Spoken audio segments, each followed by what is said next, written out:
Yes, my dear friend, welcome back to the channel. Very good afternoon to you wherever you are around the globe, on the continent of Africa, in Europe, in America, in Canada, Australia, or right here in Southeast Asia. Ladies and gentlemen, you are highly welcome to this very Wednesday afternoon edition. It is a very special one, of course. Like I promised you, we are starting up right away with a shout out. It's been over a week or 1 week the last time I gave a shout out. And I will start on this note with Odnayo Oyo. Says, good day, Mr. Selon. It's still the long message writer. The long message writer, yes.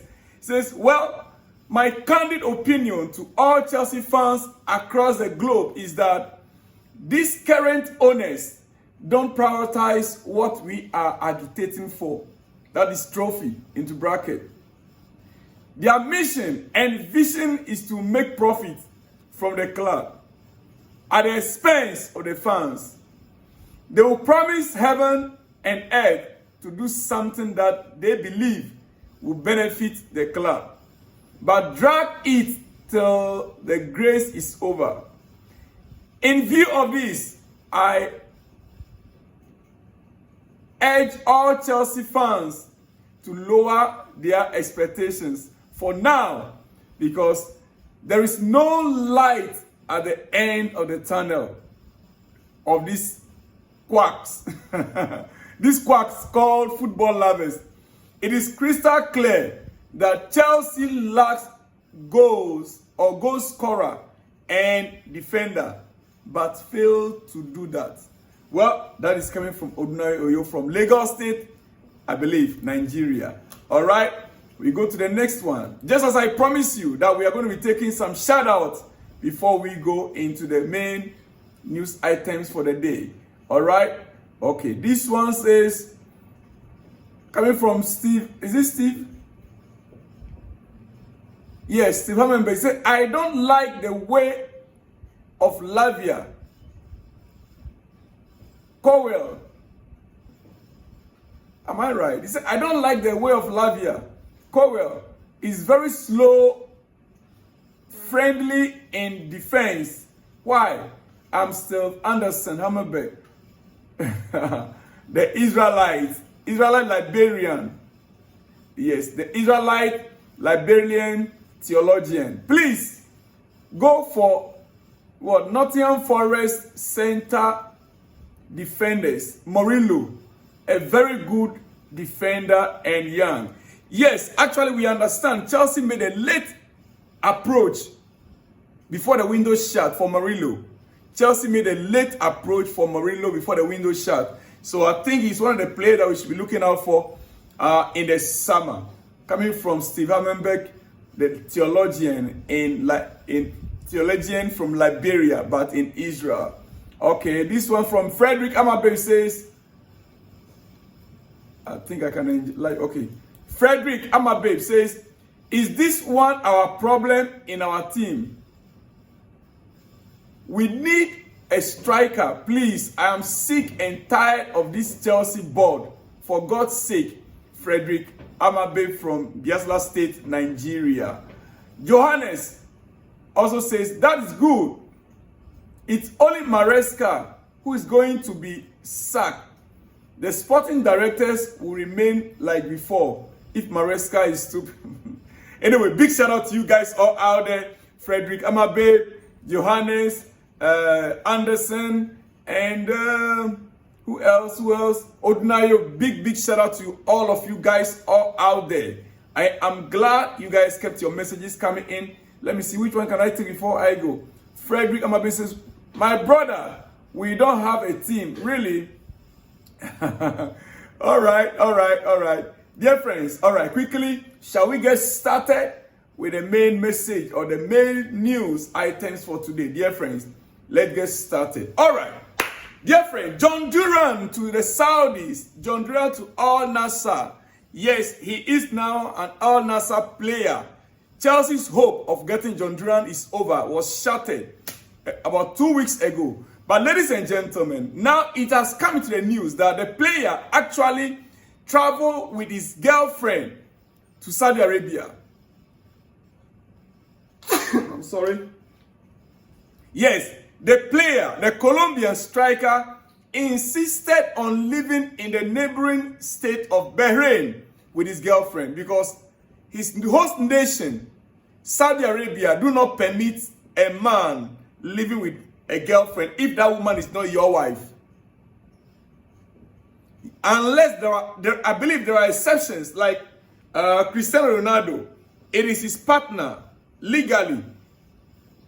He's a partner legally, but this is a woman that is living as a wife, husband and wife together with Cristiano. So there are exceptions, but just to live like ordinary boyfriend, girlfriend, it is not allowed in Saudi Arabia.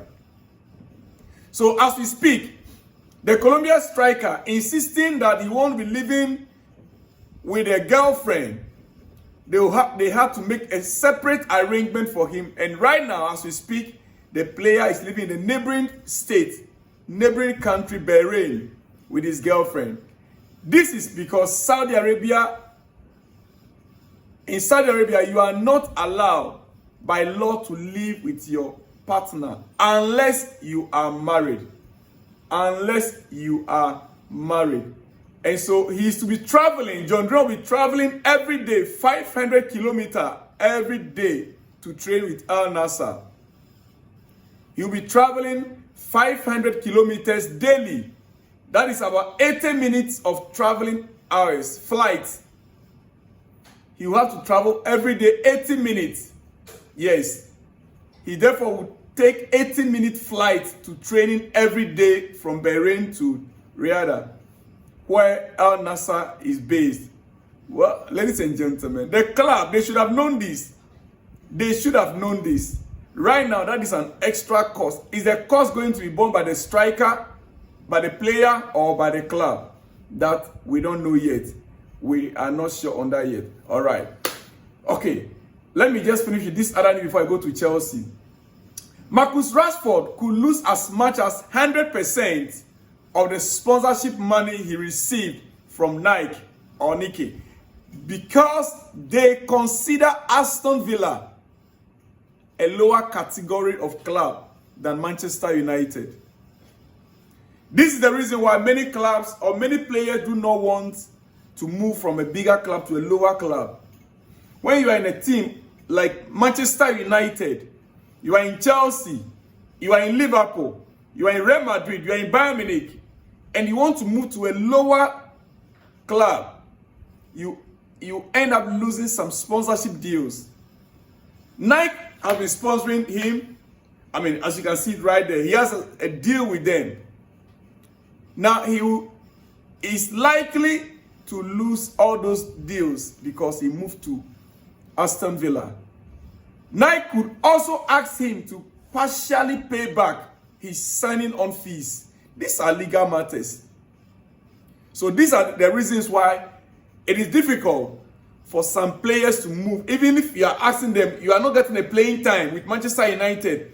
Go to Nottingham Forest, go to Brighton, go to this. They know they want to play the football. Sometimes not necessarily the money that they're going to, they are going to be paid, but they are afraid of losing their sponsorship deals. Some are also legal matters. Some are legal issues. Right now, Rashford is just about to lose some of those deals, and he might even be asked to pay part of his signing on fees back to Nike. Ladies and gentlemen, it is what it is. These are some of the reasons. Yeah, before a player moves, the things about image right and other things, very important. All right. Now we understand the referee that will be at the center of the match between Chelsea and Brighton next weekend in the FA Cup. Yes, our FA Cup game coming up next weekend. The referee, Jared Gillett, the Australian-born, will be the one in charge, and there will not be any use of VAR in that game. There will not be any use of VAR in that game. The referee is referee Jared Gillett. He will be the one in charge of the game between Chelsea and Brighton. Yes. Happy 40th birthday to the GOAT himself, Cristiano Ronaldo. Happy 40th birthday to the GOAT himself. Yes. Cristiano Ronaldo.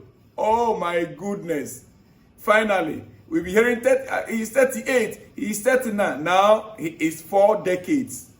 4 decades old. All right, quickly, let's get started on the main issues. Chelsea, yes. You see, looking at what actually transpired the past 1 month during the transfer window, it is very clear now that Chelsea decision makers believe they are focused on bringing down the base salaries, and recruiting youth is creating an environment where even signings who do not work out at a bridge can realistically attract buyers elsewhere in the Premier League, Europe, or in the Saudi Arabia. That is their mind right now to speak. The decision makers right now in Chelsea, they are focused now on bringing down the base salary.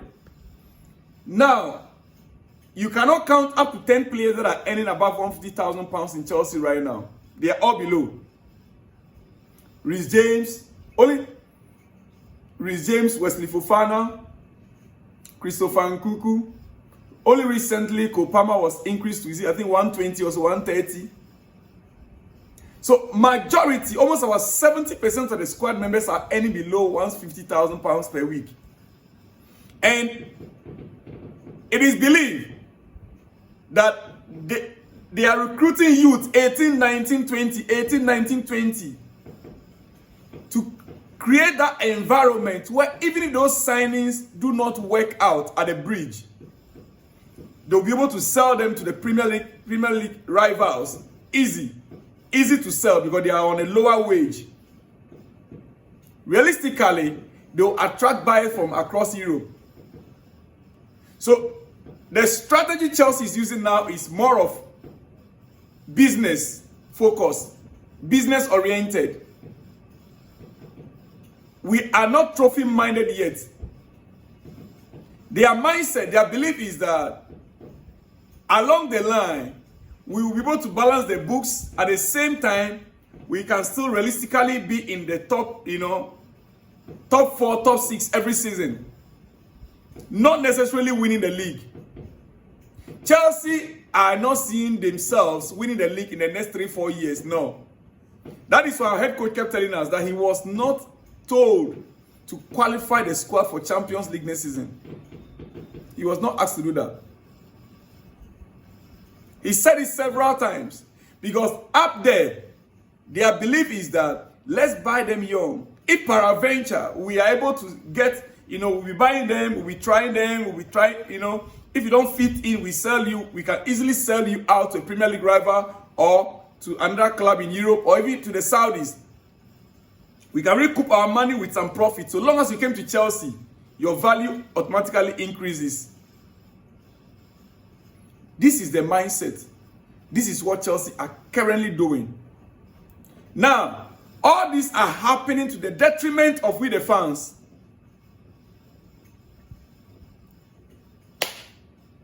The earlier the better we up our voice. The earlier we up our voice as fans, the better. Because studying the strategy, especially in this transfer window, the only player we sign on this transfer window, Amogo also they call him, right? Matisse Amogo, right? All right. How old is he? We want to loan him out. He's going to stay with us for 5 months or 4.5 months, and then we will loan him out to Strasbourg. And Chelsea have already started planning next season with Andrew Santos. So signing this young guy it's already clear. To sign this Matisse Amogo is already clear. It's a statement that next season they are bringing back Andrew Santos, and then they'll be sending him back to Strasbourg. Yes, Chelsea already have started the planning for next season with Andrew Santos in mind as one of the key players from Enzo Maresca. Club is very happy with his development so far at Strasbourg. Now, if not that Strasbourg is our sister club, they would have recalled Andrew Santos this January from his loan spell, because there was a clear need for reinforcement in our midfield. But because Strasbourg is our sister club, they didn't want to distract their progress also in the French league.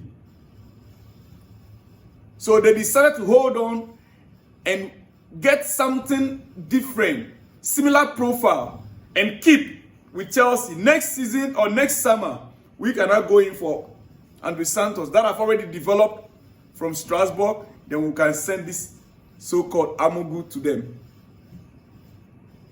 Ladies and gentlemen, it is what it is. So next season, next summer, from June, we are expecting to receive Andrew Santos. Plans are already advanced. He is coming in right there, and I only pity Romeo Lavia right now. Oh yes, because it's going to be Romeo Lavia's position. Definitely, it's going to be a war between him and Romeo Lavia.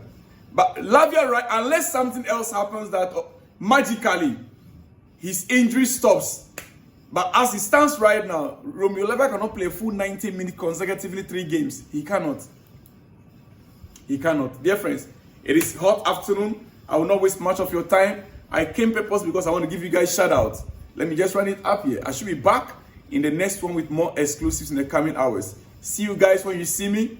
Shalom and peace.